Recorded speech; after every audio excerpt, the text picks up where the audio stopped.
નમસ્કાર, vibes of India સાથે હું સમીર. જો તમે સ્પર્ધાત્મક પરીક્ષાની તૈયારી કરતા હો ને તમને કહેવું છે કે પોલીસની તૈયારી કરવાનું શરૂ કરી દેજો, કારણ કે પોલીસ ભરતીના ચેરમેન છે આઈપીએસ હસમુખ પટેલ. એમણે પોલીસ ભરતી બાબતે મહત્વની જાહેરાત કરી છે. ગુજરાત પોલીસ ભરતીની વાત કરીએ તો અરજી ઉપર અરજી આપવામાં આવી રહી છે.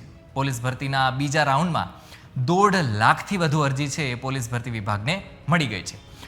ગઈકાલે બીજા તબક્કાના અરજીનો છેલ્લો દિવસ હતો ત્યારે પોલીસ ભરતી બોર્ડના અધ્યક્ષ હસમુખ પટેલે હમણાં પત્રકાર પરિષદ કરી હતી અને માહિતી આપી હતી. એમણે કહ્યું હતું કે નવેમ્બર મહિનામાં પોલીસ ભરતી માટે શારીરિક કસોટીનું આયોજન કરવામાં આવશે. પોલીસ ભરતીની પરીક્ષા છે એ ડિસેમ્બર માસમાં લેવામાં આવશે. આ ભરતીની વાત કરીએ તો તમારે 2 લેખિત પરીક્ષા આપવી પડશે. જેવી પરીક્ષા છે શારીરિક પરીક્ષા એ અપાઈ જાય એના પછી તરત લેખિતની જે પરીક્ષા છે એ આપવામાં આવશે. એલઆરડી એટલે કે લોકરક્ષક દળની જો વાત કરીએ તો લગભગ 11 લાખથી વધુ અરજી છે એ મળી ગઈ છે. અને પીએસઆઈની વાત કરીએ એટલે લગભગ 5 લાખથી વધારે 5 લાખ જેટલી અંદાજે અરજીઓ મળી છે.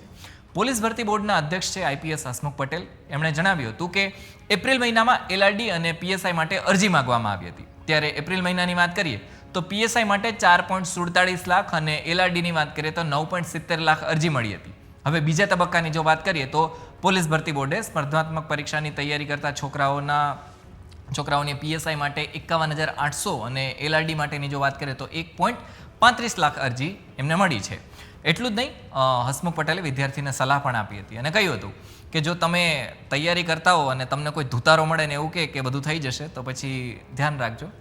ગઈ વખતે પણ આવી રીતના લોભામણા, લાલચ વગેરે જે કંઈ પણ છે બધું આપવામાં આવ્યું હતું, પણ કાર્યવાહીઓ પણ કરવામાં આવી હતી બંનેની સામે. એ લોભામણી લાલચ આપવાવાળા વ્યક્તિ સામે અને છોકરાઓની પણ સામે.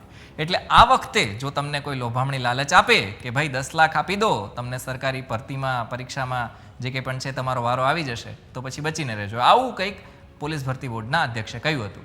તો હવે મારે વાઇબ્સ ઓફ ઇન્ડિયાના માધ્યમથી તમને કહેવું છે કે જો સ્પર્ધાત્મક પરીક્ષાની તૈયારી કરતા હો તો પછી પોલીસ ભરતીની તૈયારીઓ શરૂ કરી દેજો. ધન્યવાદ.